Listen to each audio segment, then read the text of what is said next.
$150,000. That's what this HOA Karen fined me, for placing my handcrafted wooden boat in the lake. She claimed I was violating community standards and damaging property values. But here's the part she didn't know. This lake? She didn't own an inch of it.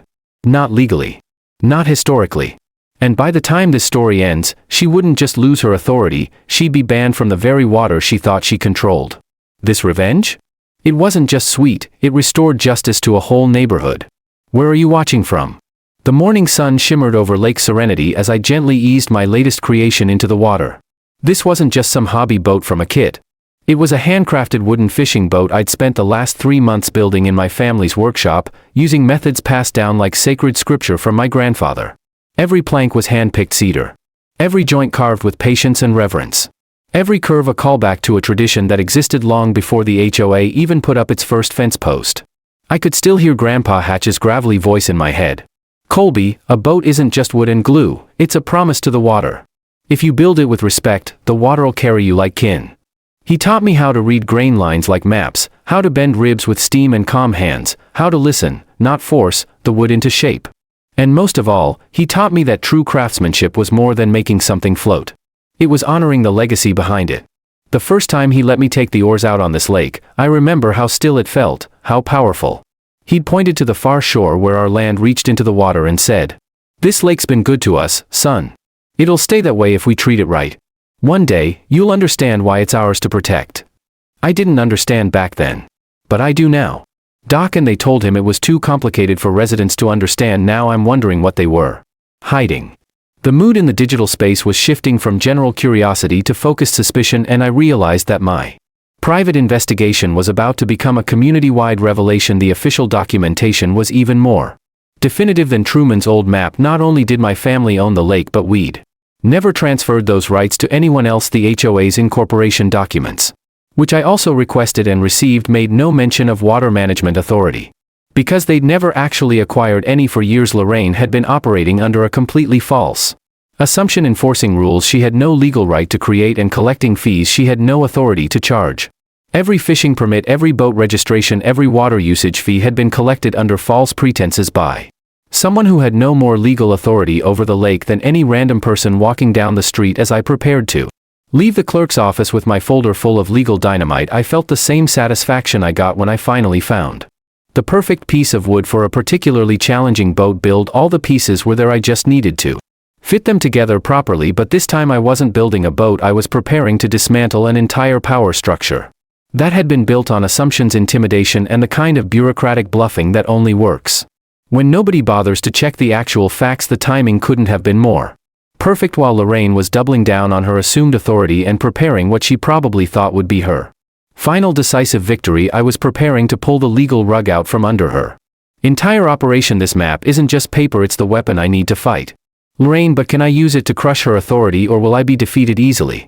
Do you think I can turn the tide with this map? How would you use it in my place territory? Lorraine's second community meeting drew a much larger crowd than her first, partly because word had spread about our previous confrontation, and partly because the online forum discussions had people sensing that something significant was about to happen. She'd obviously spent considerable time preparing, because her backyard setup was even more elaborate than before. She had added professional-looking signs, additional seating, and what appeared to be a small sound system borrowed from someone's wedding reception. Her outfit was perfectly coordinated as always. This time a cream-colored suit that probably cost more than most people's monthly car payments. The crowd included faces I recognized and several I didn't, suggesting that Lorraine had extended her invitation beyond the immediate neighborhood in an attempt to pack the audience with supporters. Some people were clearly her allies, nodding along with her preliminary remarks about community standards and property values. Others looked skeptical, particularly those who'd been asking pointed questions on the forum since our last encounter. I positioned myself toward the back of the gathering, my phone discreetly set up to stream everything to the community forum, where the viewer count was already climbing steadily as word spread that something dramatic was about to unfold. Lorraine began with a lengthy preamble about her commitment to the community and her disappointment that some residents seemed determined to undermine the progress they'd all worked so hard to achieve. She spoke about property values, neighborhood reputation, and the slippery slope that begins when people start ignoring established standards. Then she launched into a detailed description of my violations, complete with enlarged photos and what she claimed were expert opinions about environmental damage and aesthetic degradation. Her presentation had the polished feel of something she'd rehearsed extensively, probably in front of her bathroom mirror. "Ladies and gentlemen," she said, her voice rising with theatrical indignation that would have made a soap opera. "Actress proud, we are facing a crisis of community compliance that threatens everything we've built together. Mr. Hatch's continued defiance of our reasonable standards has forced us to take unprecedented action, his refusal to acknowledge community authority and his flagrant disregard for our environmental concerns cannot be tolerated." The crowd murmured appropriately, though I noticed several people glancing in my direction with expressions that suggested they were waiting for my response rather than simply accepting her version of events. When she reached the climax of her presentation, demanding that I immediately remove my boat and pay the $150,000 fine, I stood up slowly and pulled out my portable projector. The crowd watched in surprised silence as I set it up on a nearby table and aimed it at the large white banner she'd hung between the trees, the same banner that proclaimed her authority over community standards. "Lorraine," I said, my voice carrying clearly across the yard without need for amplification, "before we go any further, I think everyone here needs to understand exactly what authority you're claiming to exercise." The first image I projected was the county land survey from 1987, clearly showing property.